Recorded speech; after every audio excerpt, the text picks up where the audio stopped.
알려진 네. 분이었죠. 그룹 신화의 멤버인 신혜성 씨였다고 합니다.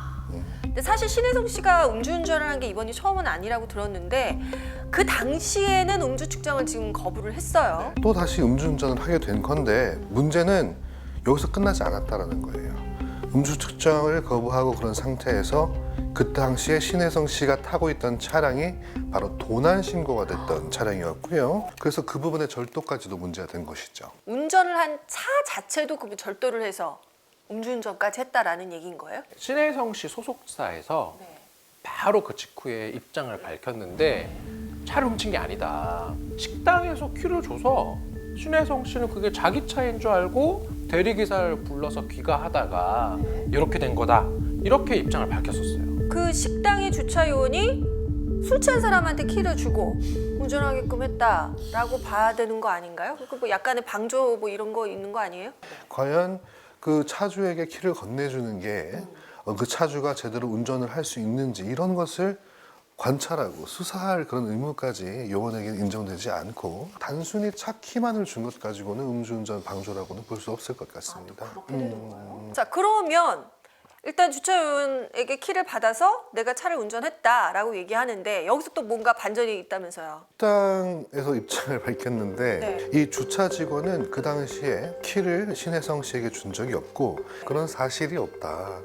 이 식당이 이 주차를 운영하는 방식을 보니까 저녁 시간대에는 그 주차비를 선불로 결제를 하고요.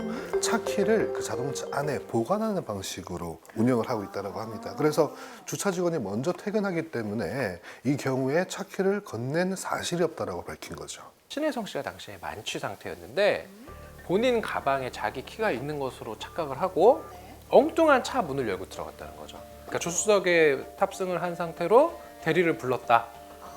이렇게 해명을 했어요. 그러니까 대리기사를 부르긴 불렀네요. 식당에서 나올 때는 대리기사를 불렀어요. 그때는 대리기사를 부른 다음에 본인은 조수석에 앉고 네. 다른 지인이 뒷좌석에 앉았는데 그 지인의 집을 데려다 준 후에 대리기사를 보내고 본인이 운전을 해서 이 사건 장소까지 운전을 해왔고 이 사건 장소에서 잠이 들었다. 이렇게 지금 밝혀질 것 같아요. 그러면 결론적으로 음주운전을 하긴 한 거네요. 법적으로 봤을 때 우리가 음주운전으로 처벌하려면요. 범죄 행위를 정확하게 특정을 해서 기소해야 돼요. 실제로 신혜성 씨가 4차례 음주 측정 요구에 불응했다는 기사가 나오거든요. 그래서 이 경우는 음주운전이 아니라 음주 측정 거부죄가 돼요.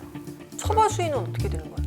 음주운전 측정 거부가 일반 음주운전보다는 처벌의 수위가 세고요. 다만 이 사건에서 아마 음주 측정이 끝까지 이루어지지 않았고 동의도 없어서 아마 음주 측정 거부로만 지금 처벌될 것 같네요. 절도죄는 어떻게 되는 거예요? 절도죄. 일단은 절도죄가 성립되려면 고의가 있어야 되고 그 마음껏 사용하다가 내가 처분해버려야지라는 정도의 고의가 인정돼야 되는데 신혜성 씨가 당시에 만취 상태였고 약간 착각해서 정말로 남의 차를 타고 갔을 가능성도 좀 있어 보여요. 그런 것들을 좀 고려해야 될 것 같습니다. 이 사건은 그래도 이 차를 일시적으로 사용해야지라는 의도는 있었던 것으로 보이는 바 이 사건 같은 경우에는 자동차 불법 사용 혐의가 적용될 수 있을 것 같고요. 그래서 이런 경우는 이제 만약에 절도죄가 적용되면 그 형량이 6년 이하의 징역 또는 1,000만 원 이하의 벌금인데 네. 지금 김 변호사님 말씀해주신 자동차 불법 사용죄가 되면 형량은 절반 정도로 깎여요. 3년 이하의 유기징역 또는 500만 원 이하의 벌금 이렇게 우리가 지금 예상할 수 있습니다. 음주운전 자체가 일단 잠재적 살인, 그죠? 예비 살인이라고 할 만큼 위험한데 거기에 또 다른 차량까지 운전을 해서 지금 논란이 되고 있습니다. 어쨌든 음주운전은 절대 해서는 안 되는 일이고요. 그에 합당한 처벌이 이루어지길 바라겠습니다.